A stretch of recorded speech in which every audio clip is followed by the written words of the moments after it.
Hindi pa rin nakakabangon ang ilang naapektuhan ng magnitude 7.4 na lindol sa Mindanao. Sa gitna niyan ay tuloy-tuloy naman ang pagtulong ng GMA Kapuso Foundation sa kanila. Gaya sa Hinatuan, Surigao del Sur, kung saan mahigit 4,000 na ang ating natulungan.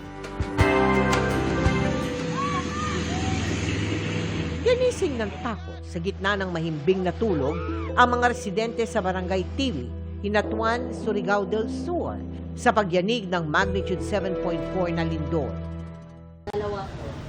Ang mag-asawang Eileen at Albert, mabilis daw na itinali ang ilang gamit sa bahay. Paghawak ko po ng rep, sa lakas po ng lindol, tumilapon po ako, nabanda ako dun sa dingding namin. Gumuho rin ang haligi ng palikuran nila, kaya pansamantala silang nakikigamit sa kanilang kamag-anak. Ngunit kung alanganing oras na, dito na lang po sa ilog. Medyo malayo po kasi yung bahay ng kapatid ko. Okay lang kung hindi po gabi, doon po kami mag-CCR. maging ang hanap buhay ni Albert, apektado rin. Ilang araw, hindi na po ako nakapanghuli ng alimango. Kasi natakot po ako, baka kasi biglang lumaki yung tubig. Tapos, nasa coastal area na po kami. Kabilang si Eileen at Albert sa nahandugan ng GMA Kapuso Foundation ng mga relief goods sa Barangay TV Hinatuan, Surigao del Sur. Katuwang ang 67th Infantry Battalion ng Philippine Army.